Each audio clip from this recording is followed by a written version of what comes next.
Estamos iniciando mais um programa do nosso ecossistema lucrativo e hoje entramos com uma proposta muito clara: mostrar como qualquer pessoa conectada às redes abertas pode entender, acessar e começar a interagir com esse sistema de forma prática.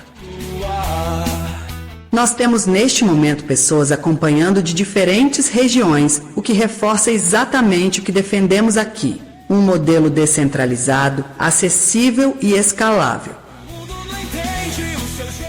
Neste episódio, vamos abordar o roteiro chamado Pressa, junto com trilhas sonoras inéditas que não são apenas ambientação, mas parte ativa do ecossistema, pois representam ativos criativos que podem gerar valor. Nosso objetivo é simples e direto: mostrar como funciona o sistema, onde você entra, como você participa e, principalmente, como isso pode se transformar em geração de lucro real. Se você está em redes convencionais, este é o momento de observar com atenção, porque o que vamos apresentar aqui é um modelo de transição para algo mais estruturado e inteligente. Acompanhe com foco. Entre fantasmas, estrelas à luz, o nosso amor nunca se reduz. Agora vamos entrar em um ponto essencial chamado fortaleza digital, que nada mais é do que a base de proteção e valorização dentro do ecossistema. Aqui, tudo gira em torno de um conceito fundamental: a coautoria. Isso significa que, diferente das redes tradicionais onde você apenas consome ou entrega conteúdo sem retorno proporcional, neste modelo você pode participar da construção e ser reconhecido por isso. De forma simples, quando você interage, seja sugerindo ideias, participando de projetos, criando conteúdos derivados ou ajudando na expansão, você passa a fazer parte daquele ativo. E isso abre espaço para participação em possíveis lucros gerados por aquele conteúdo ou sistema. O funcionamento é estruturado em 3 pilares. Acesso aberto. Qualquer pessoa pode entrar e começar a entender o funcionamento. Registro de participação. Suas contribuições são organizadas e reconhecidas dentro do ecossistema. Distribuição de valor. À medida que projetos ganham alcance, existe possibilidade de retorno proporcional à relevância da participação. Aqui não estamos falando de promessa, mas de modelo. Um modelo que depende de engajamento inteligente e continuidade. Quanto mais estratégico for o seu envolvimento, maior tende a ser o seu posicionamento dentro da rede. Esse é o conceito base. Sigo até o além, meu amor delirante.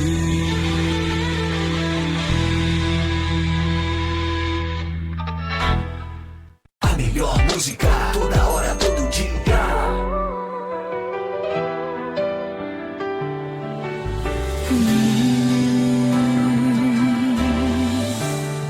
Você nem sabe, mas ilumina. Vamos agora para a atualização dos nossos recursos disponíveis para novos projetos criativos.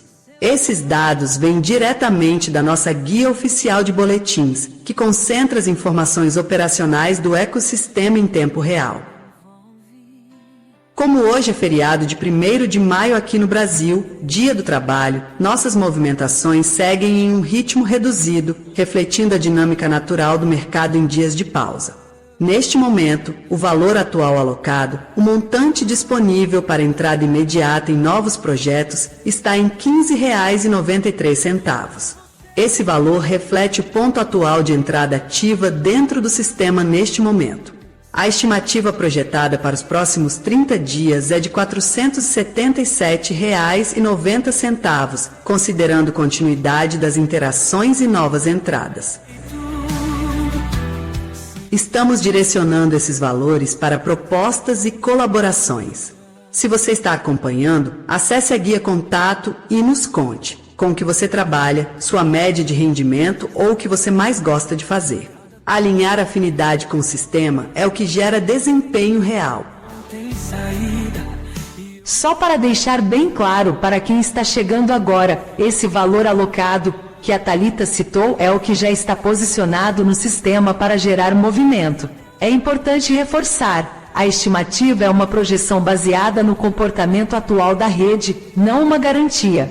É inteligência de dados, não promessa.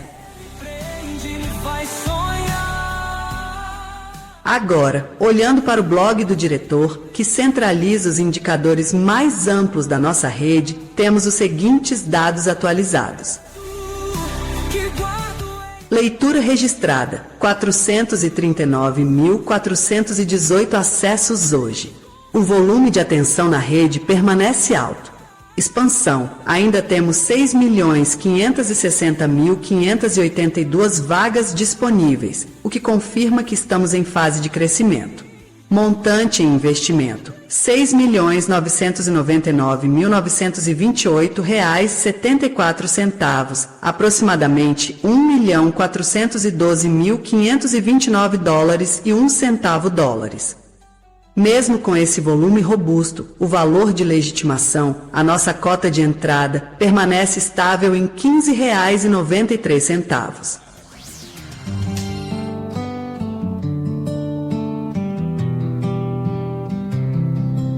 Sentados no escuro, a tela ilumina histórias de outros, mas a nossa fascina. Entre cenas e beijos, sorrisos e prantos, vivemos o amor em cada encanto. Os atores encenam, nós nos entregamos, enquanto eles fingem, a gente se ama. Geralmente, iniciamos apresentando os países conectados, mas hoje, devido ao feriado de 1º de maio aqui no Brasil, reservamos essa atualização para este momento de interação. O ecossistema é global. Neste instante, temos registros de United Kingdom, França, Eslovênia, Japão, Filipinas, Canadá, Grécia e Irlanda. Nos Estados Unidos, o alcance passa por Washington, Texas, Arizona, Oregon e Califórnia. Isso exemplifica o que defendemos, um modelo aberto e distribuído. A súmula do grupo Contatando Bom trouxe um ponto essencial hoje às 7h41. Ela sugere que aproveitemos o roteiro para desmistificar a distribuição via rede Tor, explicando a estrutura de autoria e organização para evitar dúvidas repetitivas. Sula, a distribuição via Tor não é apenas uma escolha técnica, é uma estratégia de soberania e proteção de direitos. Vamos detalhar como essa estrutura organiza o acesso de forma interna e segura ao longo do programa. E a Gabriele, dos participantes online, notou um novo formato e sugeriu que o conteúdo final sobre os materiais da Rede Tor tenha um espaço reservado ou um registro oficial no site para não deixar nada disperso. Já incluímos um novo cartão no roteiro especificamente para essas orientações finais. Isso garante que a informação chegue com precisão e fique devidamente registrada para consulta posterior. Para fechar as participações, a Larissa, do Grupo Coletividade, perguntou se vamos mostrar como acessar o modo de transmissão hoje. Vamos sim, Lari. Inclusive, esse será o nosso primeiro passo no próximo bloco. Vamos mostrar como qualquer pessoa pode acessar o modo de transmissão de forma direta e aplicável.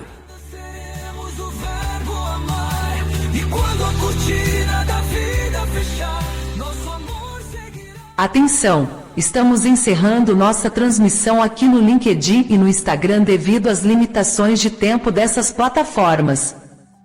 Para não perder a análise detalhada e o conteúdo exclusivo que vem a seguir, migrem agora para o nosso canal no YouTube, Facebook ou Spotify. O site oficial e o QR Code estão na sua tela. Esperamos vocês do outro lado.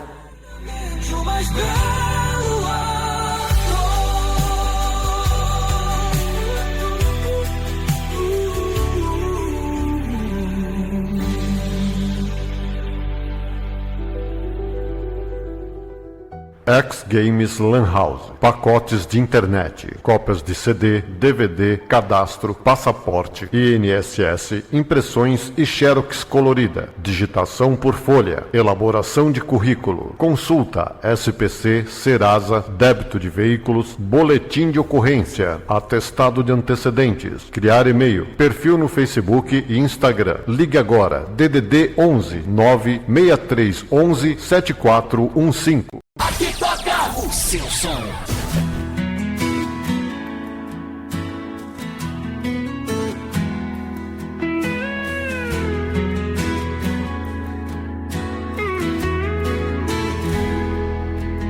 Quando o sol desperta e te vejo aqui,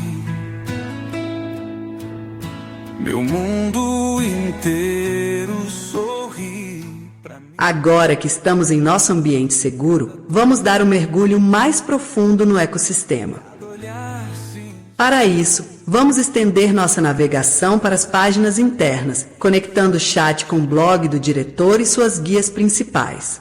É aqui que a estrutura se torna prática. E esse ponto é essencial. A atendente Day do grupo Patinha 17 trouxe uma dúvida recorrente hoje, 2 de maio, às 6h42. Ela perguntou: como identificar os perfis oficiais no chat? Como reconhecer cada um deles? Para esclarecer, o diretor abriu o próprio perfil pessoal para servir de mapa nessa explicação. E a orientação do diretor é direta. Vou mostrar aqui os contatos oficiais. Essa informação também pode ser verificada no chat externo e no site, na área de acesso principal. Ou seja, a segurança vem da consistência. A informação que você vê no chat interno é a mesma que está no portal oficial. Eu entendo a lógica, mas precisamos ser realistas. Quem olha de fora pode ter uma interpretação diferente. No chat do diretor aparecem muitos contatos femininos.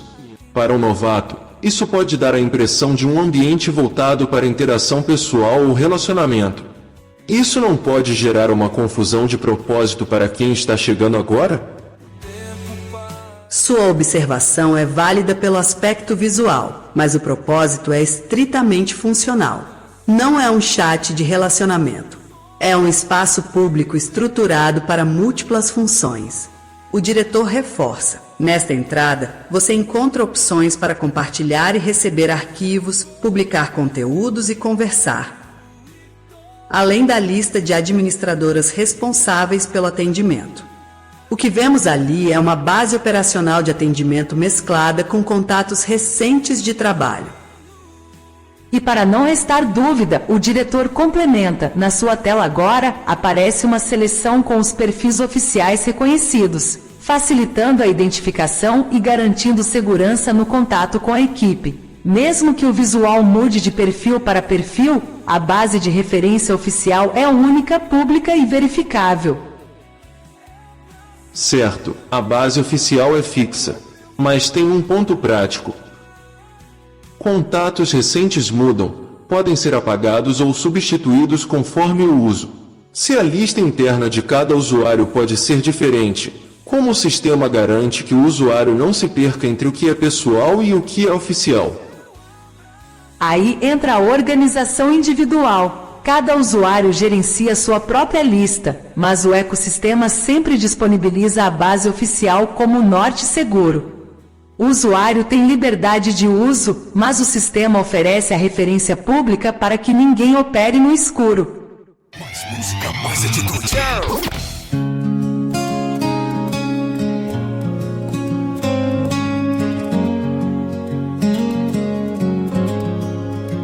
Seu nome é como a flor, tem bem mais que a cor. Vamos agora para mais um comentário selecionado diretamente pelo próprio diretor. Como sempre acontece, e dificilmente seria diferente. Faço questão de ressaltar isso por uma questão de ética de uso. Isso é algo que nos diferencia. Nós não usamos conteúdo de terceiros sem autorização. Aqui, o princípio é organização, respeito e controle total sobre o que está sendo desenvolvido. Desta vez temos um comentário da Luíse. Ela comentou hoje, 2 de maio, às 6h17 da manhã. Nem todas as trilhas sonoras dos filmes estão disponíveis publicamente. Isso dá para perceber nos roteiros, algumas aparecem no guião, mas não estão nas redes. Como faço para ouvir, comentar e acompanhar esse trabalho? O diretor respondeu de forma direta, e vamos registrar. O ideal é acompanhar o projeto completo pelo nosso servidor, não apenas as trilhas isoladamente. Basta se inscrever. Inclusive há opções gratuitas para receber os links de acesso. Ou seja, o acesso não é fragmentado, ele é parte de um projeto estruturado. E isso toca no ponto que sempre abordamos sobre a saída das redes convencionais, a blindagem. Não se trata de esconder conteúdo, mas de proteger o que está em desenvolvimento, evitando usos indevidos.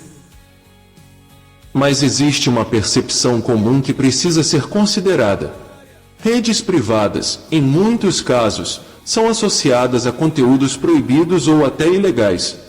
Isso gera, inevitavelmente, uma impressão negativa para quem observa de fora. Como lidar com esse julgamento? Isso depende do ponto de vista.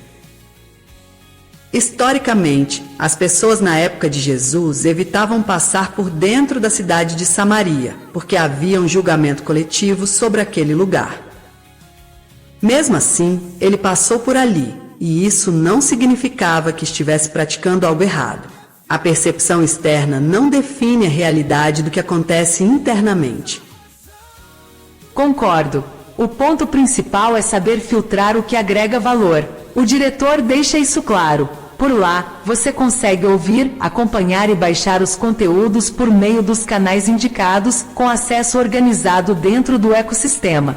Se o conteúdo é organizado e direcionado, o ambiente serve ao propósito da rede e não ao preconceito externo. Finalizamos aqui este bloco sobre conteúdo privado, roteiros e nossa arte genuína. Na sequência, entramos no momento mais esperado, o resumo do roteiro Pressa. E um detalhe importante, a trilha sonora desse filme não está no repertório de hoje. E isso é proposital. Serve como exemplo prático de contenção e organização de conteúdo em apresentações públicas, funcionando como uma vinheta de segurança do ecossistema. Senhoras e senhores, iniciaremos agora um segmento de alta fidelidade técnica. Sob a coordenação do nosso Vibe Designer, apresentamos a análise analítica e criativa do roteiro intitulado Pressa. Esta é uma produção gerada a partir da inteligência de síntese do Notebook LM, processando os fundamentos e a essência da nossa arte genuína. Atentem-se à métrica, ao tom e à profundidade desta revisão. Com vocês, os convidados de hoje.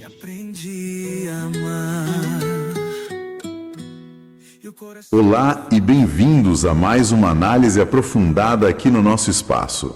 Hoje, o material que a gente tem na mesa é um pouco diferente do habitual. A gente deixou de lado os artigos, as pesquisas, para mergulhar num roteiro. O nome da história é Pressa e faz parte de uma série maior chamada Aventuras em Arda. E olha, é um material riquíssimo. Muitas vezes, um roteiro permite que a gente veja o esqueleto da história, sabe? De uma forma muito clara. E este, em particular, começa de um jeito bem pé no chão, quase trivial, e leva a gente para um lugar, nossa, completamente inesperado. Exatamente. A gente começa com um reencontro numa rodoviária e, quando percebe, está no meio de um quebra-cabeça sobre identidade, sobre as máscaras que usamos e sobre um lugar que, desafia qualquer lógica. A missão aqui é tentar entender como essa história constrói esse universo tão peculiar para falar de temas tão universais. O fascinante para mim é que o roteiro não está interessado em dar respostas fáceis, de jeito nenhum. Ele joga com a percepção o tempo todo. A grande questão que fica pairando é: quando a gente muda por fora, o mundo ao nosso redor, Ele muda a forma como nos enxerga? E mais importante, como a gente se enxerga nesse novo lugar? Ótimo ponto de partida. E tudo isso começa, como eu disse, num lugar de passagem, né? Uma rodoviária. É lá que José, um motorista de ônibus de 61 anos, dá de cara com Noa, uma jovem de 19. Só que a questão é que ele não a reconhece de imediato. E o motivo é o centro de tudo. Nos últimos 4 anos, Noa passou por uma transformação física completa. E a primeira cena já joga a gente nesse turbilhão. A reação do José é de puro espanto. Ele lembra de ter levado a Noa, 4 anos antes, para começar um tratamento hormonal com o certo Dr. Roger. A mudança foi tão radical que a primeira coisa que ele consegue dizer é: realmente, esses hormônios funcionam. Sabe que essa frase, ela é bem mais complexa do que parece. Não é só um comentário sobre a eficácia do tratamento. Tem um tom de surpresa, talvez até um certo desconforto, sabe? De quem vê a realidade que conhecia ser subvertida na sua frente. Isso. E a resposta da Noa é igualmente reveladora. Ela pergunta: então meu tratamento funcionou, né? Sim, essa pergunta dela me pegou. Ela está visivelmente feliz, sabe? Radiante com a nova aparência. Mas o primeiro instinto dela é buscar a validação de fora.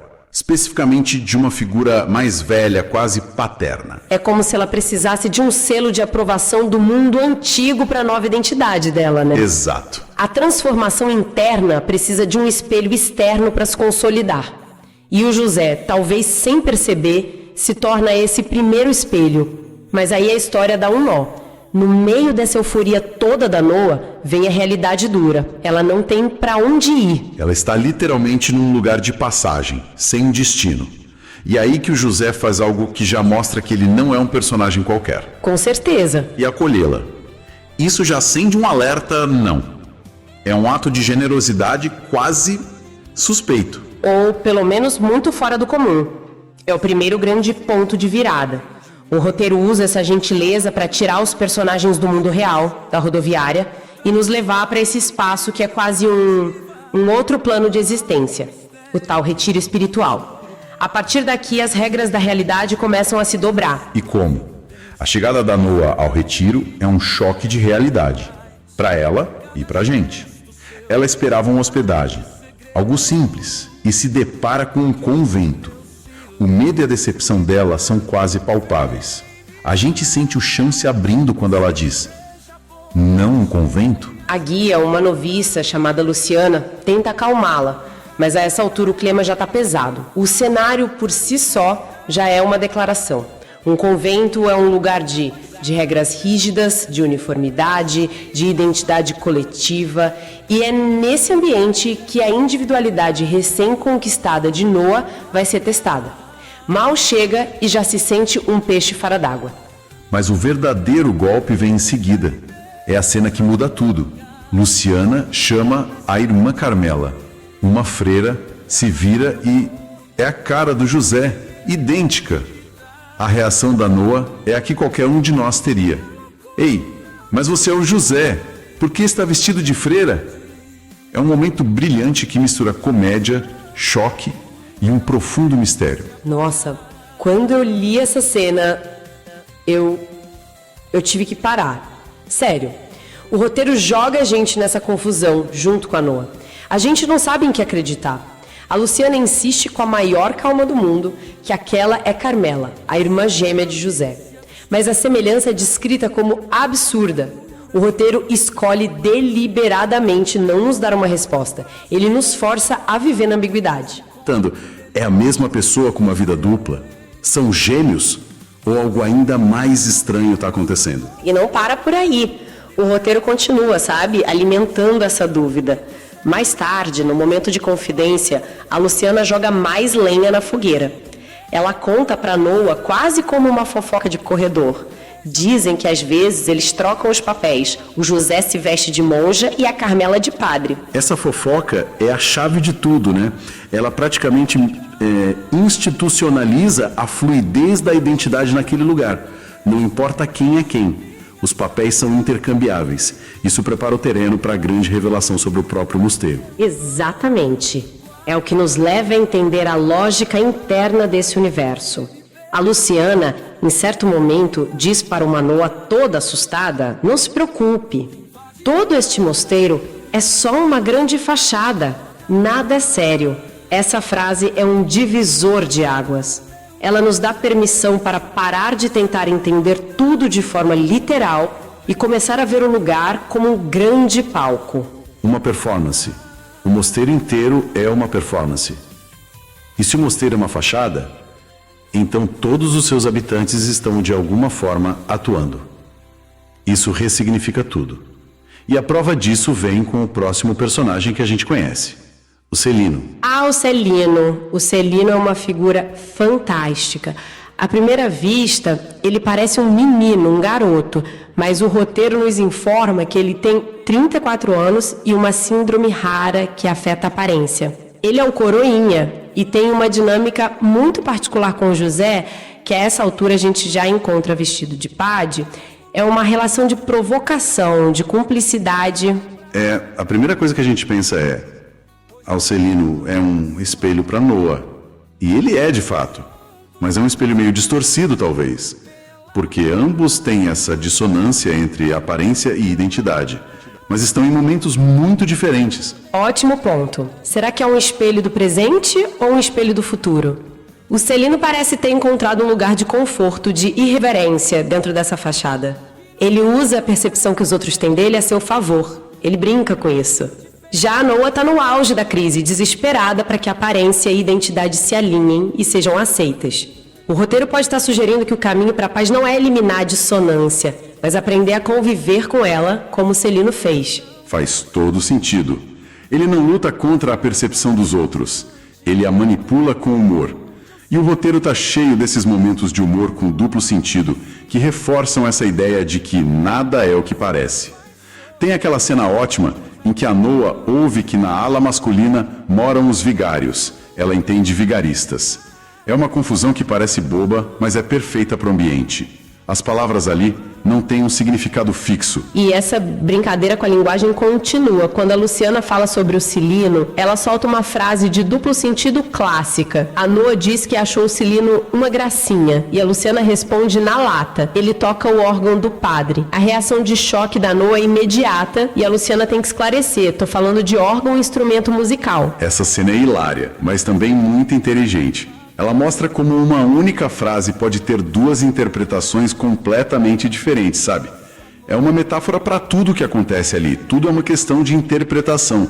Não existe uma verdade única, só percepções. E é nesse mundo de percepções fluidas que a Noa, que busca uma identidade fixa, validada, entra em colapso. O ponto de virada dela é muito concreto. Ela é obrigada a usar um hábito de freira, o que por si só já apaga sua feminilidade recém-conquistada. Mas o problema real é estrutural. A regra do mosteiro é clara: homens de um lado, mulheres do outro. E a Noa? Ela não se encaixa.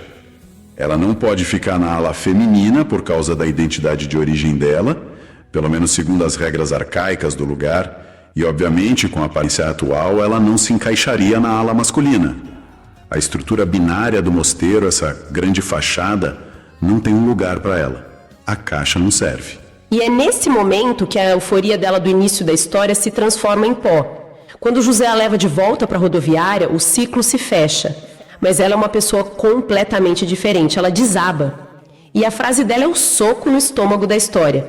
Só agora eu vi o que me tornei. Não me encaixo mais em nada. Nossa, essa frase é de uma tristeza profunda. É o momento em que a realidade social da transição dela a atinge com força total. Não adianta só transformar o corpo se o mundo com suas categorias rígidas não está preparado para te acolher. A alegria da autorrealização dá lugar à dor do não pertencimento. Resposta piedosa, um consolo barato. Mas ele não faz isso. Ele a ouve, deixa ela sentir a dor e então ele ressignifica a situação inteira. Ele não vê o não pertencimento dela como uma falha, ele vê como um poder. Sim, a fala dele é incrível. Ele diz: você é uma graça, já está causando tumulto, não percebe? Eu adoro a escolha da palavra tumulto. Não é caos, não é desordem no sentido negativo.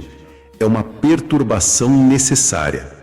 Ele está dizendo que a simples existência dela já está abalando as estruturas velhas daquele lugar. Exatamente. Ele a valida não apesar da sua ambiguidade, mas por causa dela. Ele sugere que a força dela não está em encontrar uma caixa para se encaixar, mas em ser a pessoa que quebra todas as caixas.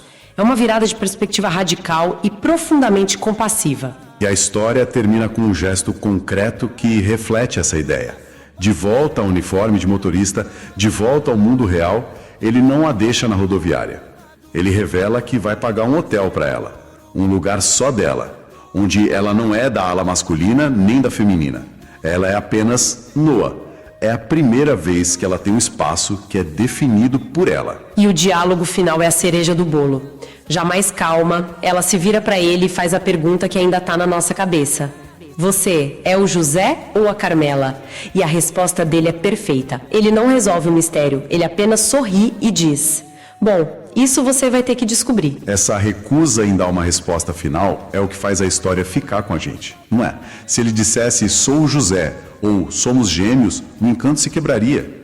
Manter o mistério é manter a magia e a mensagem principal. Sem dúvida. A força da narrativa está em nos fazer sentar com a incerteza e ficar confortáveis com ela. O roteiro nos diz que talvez a identidade não seja uma resposta final, mas uma exploração contínua. Ele nos deixa pensando nas fachadas que todos nós criamos, nos papéis que desempenhamos no grande teatro da vida. Então, para fechar, Pressa usa esse mosteiro, que é super surreal, como uma lente de aumento para questões muito humanas. A busca por um lugar no mundo, a dança entre quem somos por dentro e como o mundo nos vê por fora. E talvez a reflexão final, sabe, a que o roteiro deixa pra gente seja justamente essa. E se a meta não for encontrar uma identidade fixa, uma caixa onde a gente se encaixe perfeitamente? E se for aprender a navegar o mundo com toda a nossa complexidade, com todas as nossas contradições? Viver com as perguntas, em vez de correr atrás das respostas. Exatamente. Talvez a verdadeira liberdade não esteja em saber exatamente quem se é, mas em ter a coragem de continuar descobrindo, um dia de cada vez. Aceitar o tumulto como parte de quem somos. Atenção às redes convencionais. A partir deste momento, nossa transmissão entra em modo exclusivo. Para respeitar a soberania dos direitos autorais e apresentar nossas músicas inéditas e roteiros cinematográficos, o sinal continuará apenas em nosso servidor privado. Acesse o portal oficial e venha para o ambiente onde o Criador é soberano. O site oficial e nosso QR Code estão agora na sua tela. Te aguardamos!